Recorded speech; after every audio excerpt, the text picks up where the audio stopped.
Community Living London's Family Support Program would like to share with you a presentation on the Assistance for Children with Severe Disabilities application.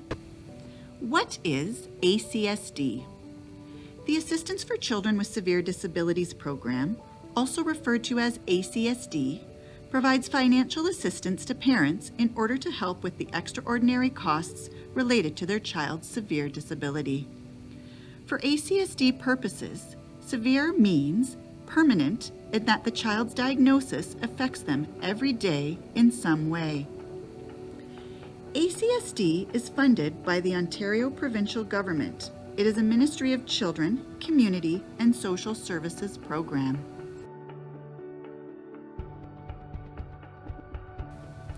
Who can apply? ACSD is a non-taxable direct funding program for low and moderate income families. Parents, family members, legal guardians, and caregivers may apply. Who is eligible for ACSD? The child must be a resident of Ontario, under the age of 18, and have a severe disability which results in a functional loss. The child must live at home with their family or legal guardian, and the family must have extraordinary costs directly related to the child's medical diagnosis. The amount of financial assistance is based on your yearly extraordinary expenses and your gross family income. What are extraordinary costs? Depending on a family's income and size, ACSD may provide between $25 to $500 a month to help with extraordinary costs such as transportation to and from medical appointments related to the child's disability, specialized clothing and shoes, parental relief such as respite, specialized learning and developmental equipment, and social opportunities. The ACSD benefit also includes funds for medication costs, babysitting and childcare costs, extraordinary linen and laundry costs, specialized summer camp programs, as well as hearing, visual, and speech equipment. The costs that are not covered by private insurance or assistive devices programs are allowed. How do I apply for ACSD? You can apply by filling out an application on your own or with the assistance of a professional like your family support worker. An application and expense report can be obtained through your local regional office. You will need the following information in order to determine eligibility for the ACSD program: a signed application form, a completed expense report, a diagnostic form confirming the diagnosis of the child's disability, income verification, verification of birth for the qualifying child, and a copy of the child's health card. Before the expense report forms, let's get started on the application page.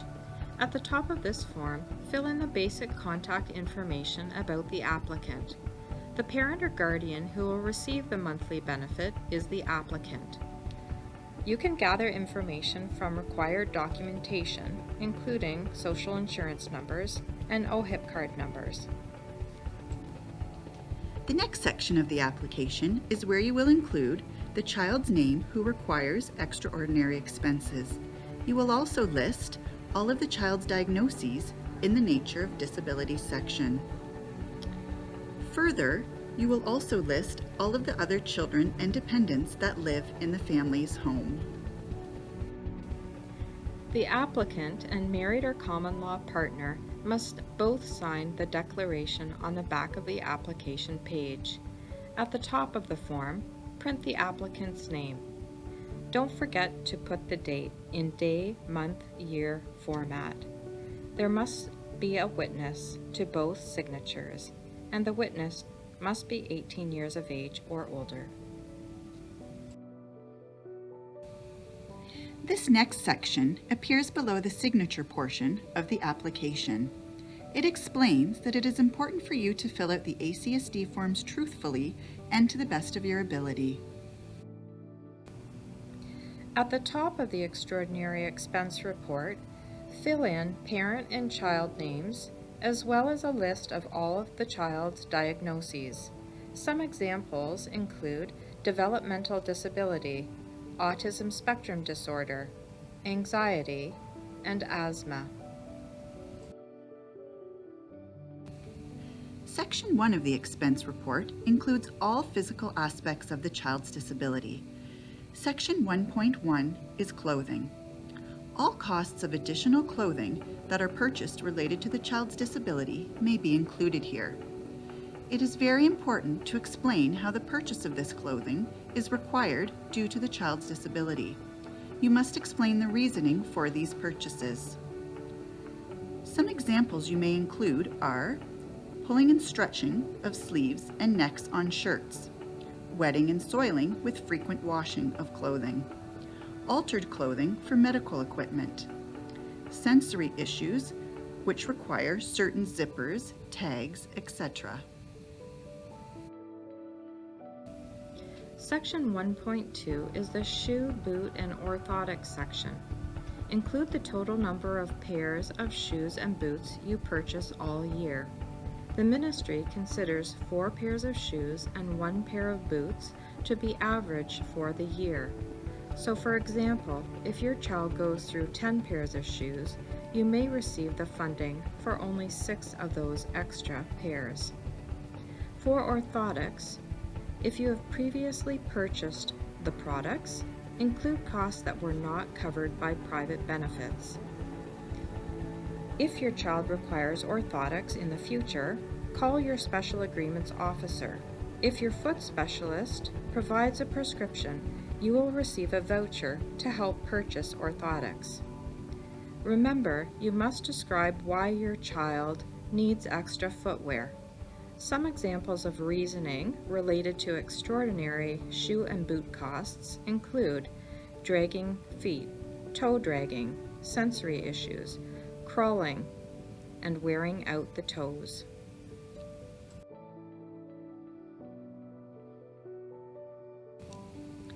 Section 1.3 is any extra linens and bedding that are purchased due to wear and tear because of the child's disability. This could include sheets, mattress covers, towels, comforters, blankets, etc. It is important to explain why your child goes through an excessive amount of the linens you list. One example would be if you purchase frequent sheets due to bedwetting and laundry.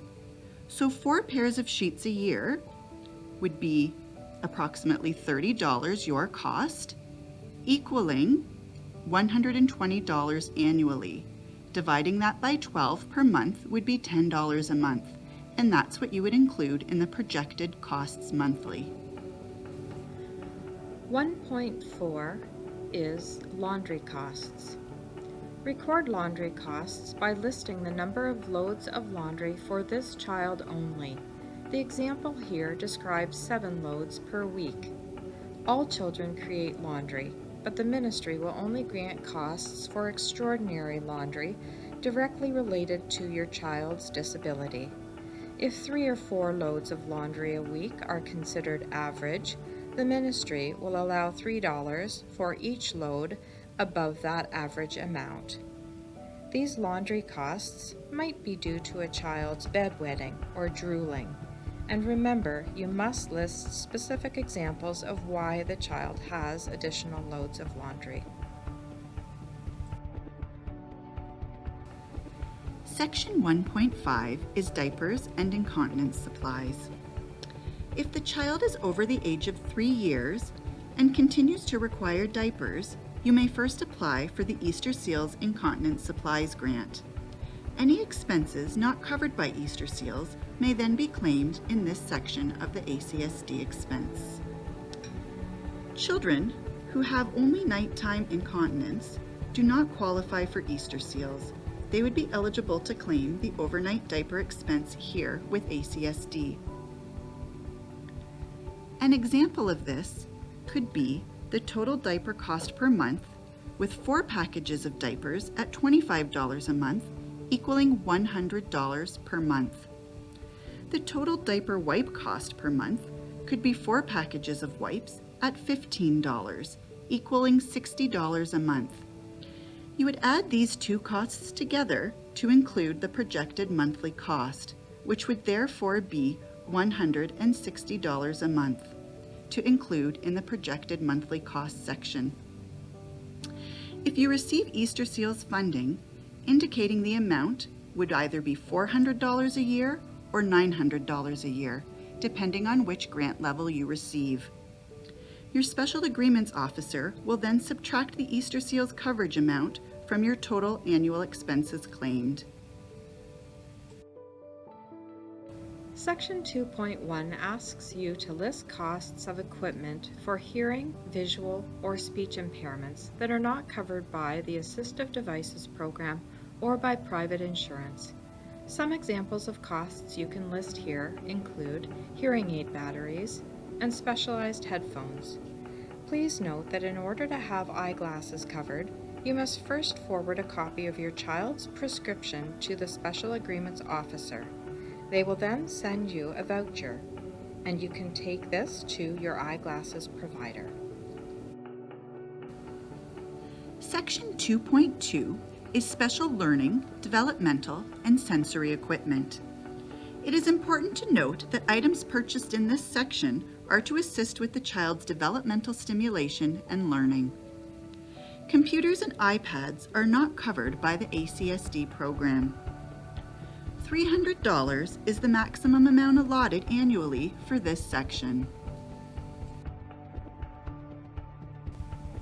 Section 2.3 is for recreation and social activity expenses.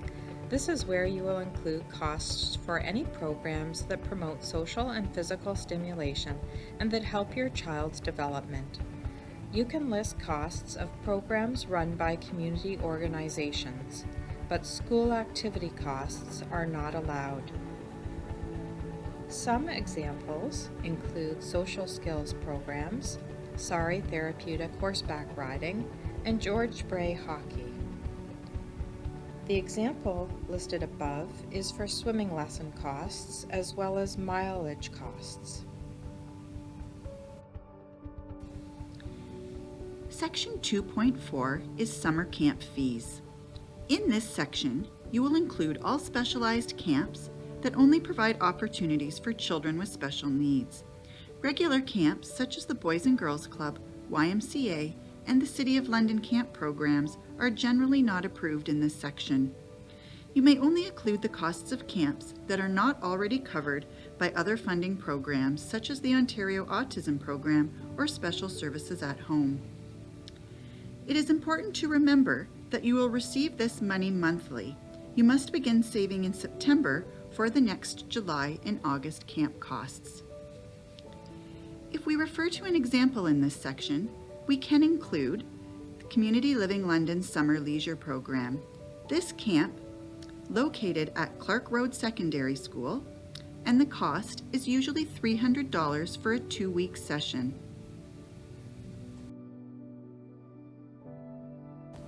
Section 2.5 is for parental relief and one-to-one support worker costs. Respite costs allow parents to have time away from the added responsibilities of caring for a child with special needs. Parental relief costs will be considered up to a maximum of $150 per month. The example above lists the costs of center-based respite programs, but you can also include one-to-one support worker wages. If claiming support worker costs, you must list the name of the person who provides relief and make an arrangement to pay them directly with the ACSD funds. Section 2.6 is extraordinary childcare costs and specialized daycare. Specialized daycare costs are only considered if a professional recommends daycare to assist with the child's development, not for the purpose of working parents. Section 3.1 is for the costs related to transportation to and from medical or treatment appointments. In this section, list all medical specialists or professionals who support your child. Include family physicians, pediatricians, dentists, hearing or vision specialists, or psychiatrists. You can also list agencies like CPRI that provide clinical services. Then you add information about the number of appointments that you have and the type of transportation that you use, like taxi or bus costs, or the number of kilometers if you go by car. There is also an estimate feature in this because you are reflecting the appointments that you have currently as well as future appointments. And don't forget the parking costs. Costs associated for specialized out-of-town treatment and medical appointments can be covered as well. Not only the transportation, but accommodations and meal costs can also be claimed. The medical expenses section also includes babysitting costs for other children. When you must take your child to a specialist appointment and you need someone to care for siblings, then you can claim these costs of childcare. For example, you might pay $12 per hour for someone to watch 2 younger siblings while attending a treatment appointment. Each appointment would take about 3 hours. Therefore, you would estimate costs for 6 appointments as 18 hours at $12 per hour for the full year. Then divide it by 12 to get your monthly amount. Section 3.3 is medical and surgical supplies. These are ongoing costs for medical and surgical supplies that are not covered by any other programs or private insurance. If only partial costs are covered by other programs, you may list the additional costs to you here. Costs must be associated with the child's disability. Examples may include gloves, masks, sterile gauze, tape, bandages, tensor wraps, alcohol swabs, continuous blood glucose monitors, etc.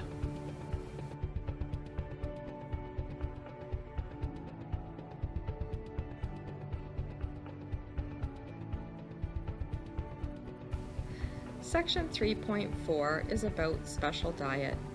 If your child requires a special diet due to a medical condition, a special diet application form must be completed by your healthcare professional. Please contact the ministry office to obtain this form. Once the special agreements officer approves the special diet expense, this money is added to your overall benefit.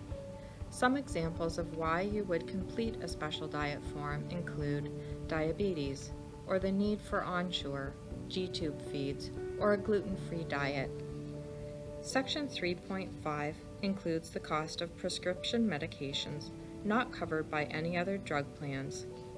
It also includes non-prescription medications that are recommended by a physician, like vitamins, stool softeners, Tylenol, allergy medication, or melatonin. Section 4, Other Costs. 4.1 is household repairs. This may include damage to household items, including painting walls, patching holes in the walls, carpet cleaning, etc. It is important to list why these expenses relate to your child's disability. Section 4.2 is where you have an opportunity to provide any additional information in regards to your family's situation. Don't forget to sign and date at the bottom of the form. If you have any questions about ACSD, you can contact representatives of the Ontario Ministry of Children, Community and Social Services West Region. For London area office contacts, please see the information below. Thank you. This video was brought to you by Community Living London's Family Support Program. The resource information provided was based on the most up-to-date information available. For the most current information, please see the websites provided. Accessing the complex service system can be a stress, but we hope that this presentation has been helpful. Thank you.